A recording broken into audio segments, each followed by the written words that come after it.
May 14th, 2008. Marshall, Minnesota. It's just past midnight. The spring night is calm and cool, the kind of silence that settles gently over the open plains. Along a quiet stretch of gravel road, surrounded by dark farmland and empty ditches, a young man walks alone.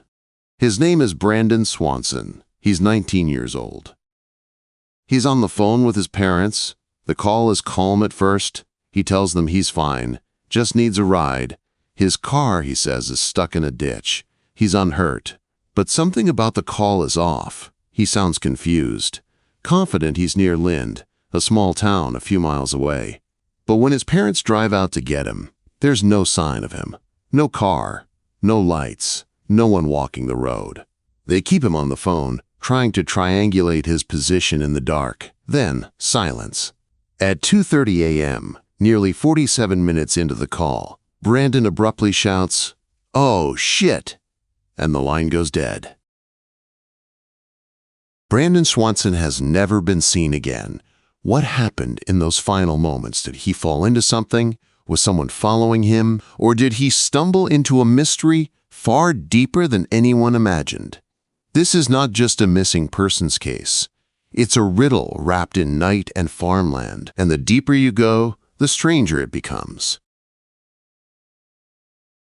When daybreak came, Brandon's parents called the police. They explained what had happened: the call, the location, the sudden silence. At first, authorities assumed Brandon had just wandered off. Maybe he had gone to sleep somewhere. Maybe he'd return on his own. But the hours passed. Then the day. And then the night. Still nothing. When investigators traced the signal from Brandon's phone, they discovered something shocking. He wasn't anywhere near the town of Lind. His call had pinged a tower near Taunton, Minnesota, more than 20 miles northwest, in the opposite direction. This changed everything. His parents had been searching the wrong area entirely. For 47 minutes, they drove up and down gravel roads, shouting into the darkness, believing Brandon was nearby, when in fact, he was miles away in a completely different part of the county. How did he get so far off course? Brandon was a smart kid, studious, resourceful. He had graduated high school with honors and was studying wind energy at college. He wasn't a reckless teen. He didn't drink excessively. And that night, while he'd attended a couple small parties, no one reported him being intoxicated or impaired. He wasn't lost, at least not in the usual sense. Search and rescue teams scoured the Taunton area. They found Brandon's car, just as he had said, stuck in a shallow ditch, its tires still partially on the gravel shoulder. There was no sign of a struggle, no blood, no broken glass, just an abandoned vehicle and miles of nothing. Open fields, creeks, canals, empty grain silos. But Brandon himself had vanished without a trace. The mystery deepened. Why had Brandon told his parents he was near Lind? Had he really believed that? And what did he see or hear in those final seconds of the call that made him shout in fear? He was mid-sentence, calm one moment, then sheer panic. "Oh shit," a phrase more revealing than it seems. Was it a misstep? Did he fall into water? A sudden drop in terrain? Or did someone or something appear unexpectedly on that road? The phone stayed connected for a few more seconds, but there was no voice, just silence. And then, nothing. The farmland surrounding Taunton is flat, wide open, but deceptively complex. Under the moonlight, rows of cornfields stretch into the darkness, punctuated by narrow irrigation canals, fences, culverts, and low-lying sloughs. In spring, these places swell with runoff, hidden currents, unexpected drop-offs. It's not the kind of landscape that forgives a wrong step. Searchers formed grid patterns through the fields, their boots pressing into soft earth.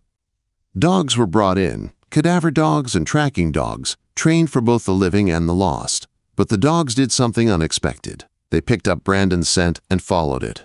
For a while, The trail moved from the road, through tall grass, across a gravel easement, and then stopped. No transition. No fading. Just gone. That detail chilled investigators. Typically, when a scent trail ends, it fades gradually. Not here. This one cut off like a thread pulled taut, then severed. It suggested one of two things. Brandon either entered a body of water or he got into a vehicle. But no vehicles had been reported in the area. No tire tracks. No witnesses. And the waterways nearby? All searched. Dragged. Dived. Nothing. Locals began to whisper. There's something eerie about the way stories like Brandon's linger in rural towns. The emptiness, the silence, the feeling that you could scream your name into the night and it would never come back to you. A farmer claimed he'd heard shouting the night Brandon disappeared, a voice calling for help. He thought it was kids, maybe someone drunk. He didn't investigate, a mistake he now regrets.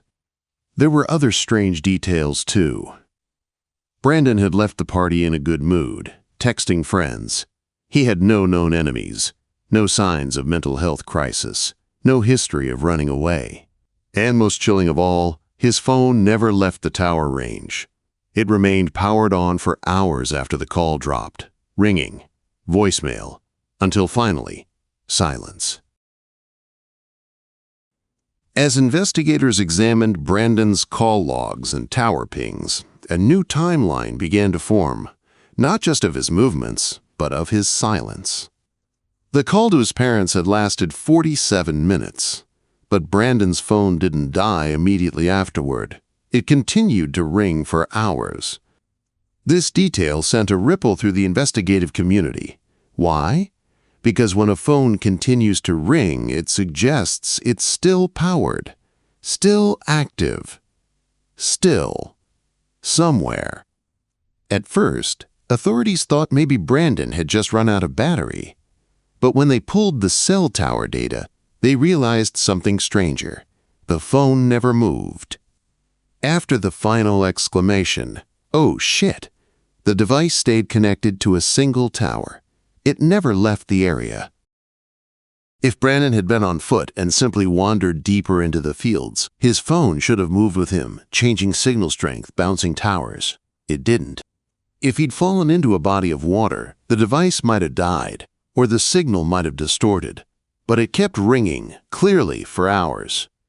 So the most logical conclusion was also the most unsettling. The phone remained in one place while Brandon did not. Had he dropped it? Was it planted?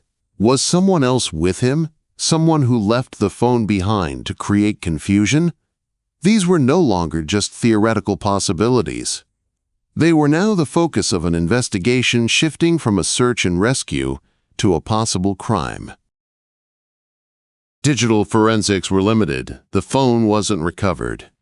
But its behavior told a story, one of sudden interruption, followed by haunting stillness. This was not just a disappearance. It was a vanishing with layers, a quiet dismantling of normalcy. The family clung to every clue, every call, every new theory. But even as volunteers combed the fields and ditches for weeks, the hard truth settled over the plains. Nothing further would be found. No shoes, no wallet, no phone, no Brandon. There's a peculiar weight to unsolved disappearances, a tension that settles in the space between facts and fear. Brandon's case remains one of the most perplexing in recent history, not for what was found, but for what wasn't. The roads where he walked remain unchanged. Farmers still plow the same fields, the same rivers snake through the soil, and every so often someone stops at the ditch where his car was found, leaves flowers. Orrin stands in silence. It's become a sort of modern ghost story, passed down not as legend, but as warning. What made Brandon stop walking? What made him cry out in fear? What presence, seen or imagined, interrupted his journey that night? There are theories. Dozens. One investigator believes he may have stumbled into an abandoned well or old grain shaft, long forgotten and now buried beneath grass. Others think he drowned in a slough that was later drained or shifted by flooding, a body hidden in the folds of the landscape. Some suggest something darker, a brief, unplanned encounter with someone capable of making him disappear. But there's another theory, a quieter one, that Brandon simply kept walking until he reached the edge of something else, a line between what we know and what we can't explain. Because despite all the search efforts, the cadaver dogs, the grid patterns and sonar scans, nothing, absolutely nothing has ever been found. No trace, no sign, no remains. Just silence. And sometimes, that silence speaks louder than anything else. To this day, Brandon Swanson is still missing. His case remains open. His parents continue to advocate for expanded search policies and better rural emergency protocols, but they also carry something more powerful than protocol: belief. Belief that someone, somewhere, knows something. That truth can still rise from the soil. That even now, Brandon may still be out there. Thank you for joining us for this episode, Deep Waters, The Strange Disappearance of Brandon Swanson. If this story moved you, please consider liking, sharing, and subscribing. Your support keeps these voices alive and these mysteries in motion. Until next time, stay curious and stay safe on the long road home.